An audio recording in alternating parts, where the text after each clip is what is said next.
Chapter 11 A Clean Getaway. The Vectorosaurus said Ark suddenly. There are lots of them, and they are starting to wake up. They could help us get the Megs out. But will they want to help us? Iggy wondered. Start the rescue operation, guys, said Tags.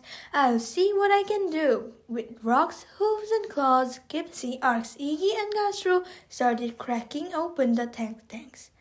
Tags rushed over to where Queen Swappy lay and quickly popped her inflated survival suit. Oh, my poor sweet-smelling head, groaned Queen Swappy. What happened? Never mind that, he said. You and your people must help us save the Megs from being boiled up like shark soup. Help those slimy sea monsters after they splattered us with that dreadful dung. Queen Swappy shook her head. No, they were tricked into attacking you, Tag reminded her. They thought you were poisoning their sea. Now they will die without your help.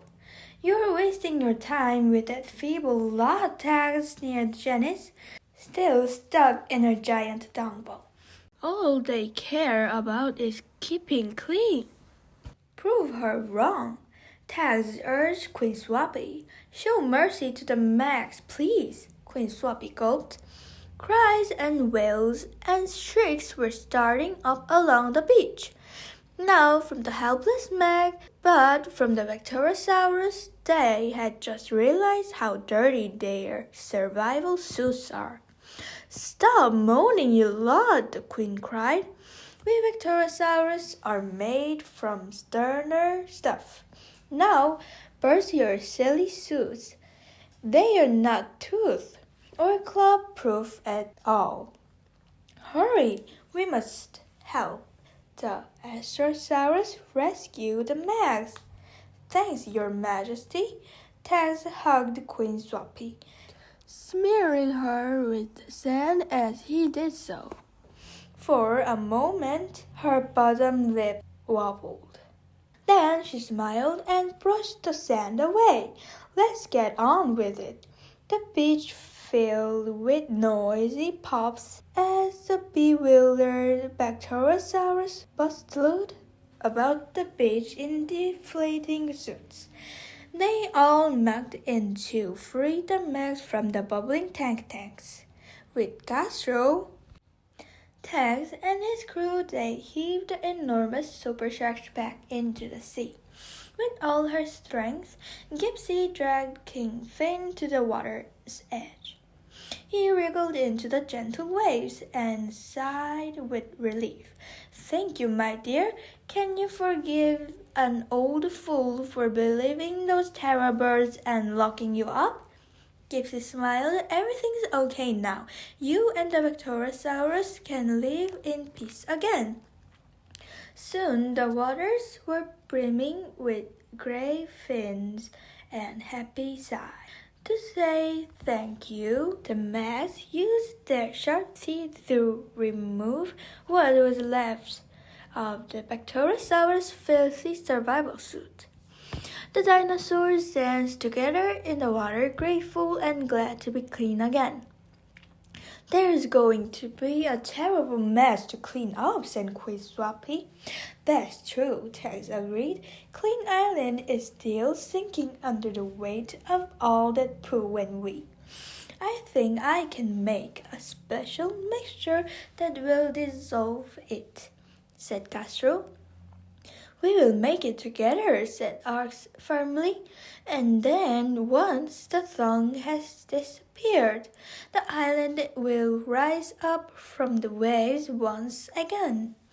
Our home will be just as it was before, cried Queen Swappy. Hooray! The Bacterosaurus cheered. But what about all that dung in the ocean? Asked Tags. Castro nodded at the pile of conked-out terror birds. Don't worry, I will make sure these traders clean up every polluted plop from King Finn's undersea kingdom. Now it was the Meg's turn to cheer. I can help Castro fixed the plumbing for the toilet, said Iggy. We'll make sure this can never happen again. But first, we must go to the Terrorbird ship and switch off their jamming device, said Tex. I must contact the sauropod.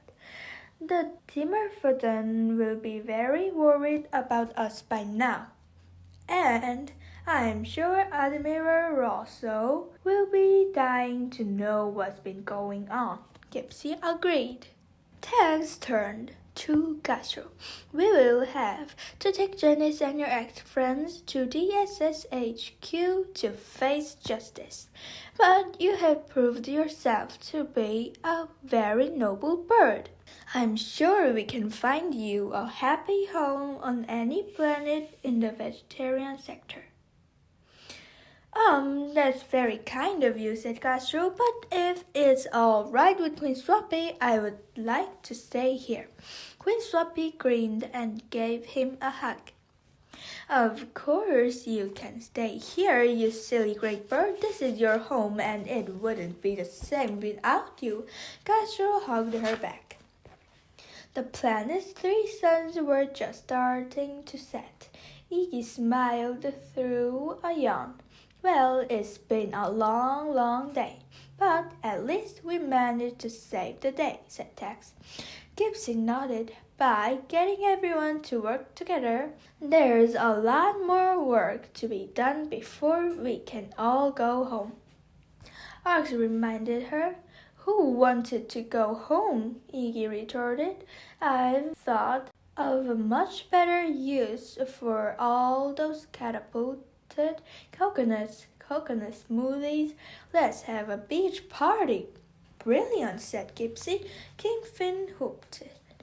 The mets clapped their fins together. The Victorosaurus hooted with happiness. And Tex smiled up at the darkening sky. The sauropod was waiting up there somewhere, waiting to take them all away on another exciting mission. To think I was hoping for a holiday here, laughed Gypsy. I've always thought that holiday was a dirty word, said Tex, and after all the muck we've seen around here today, I reckon I've proved it. He cracked open a coconut and drained it dry. The only way to really relax is to enjoy a crazy adventure, so let's all go off on another one soon. The end.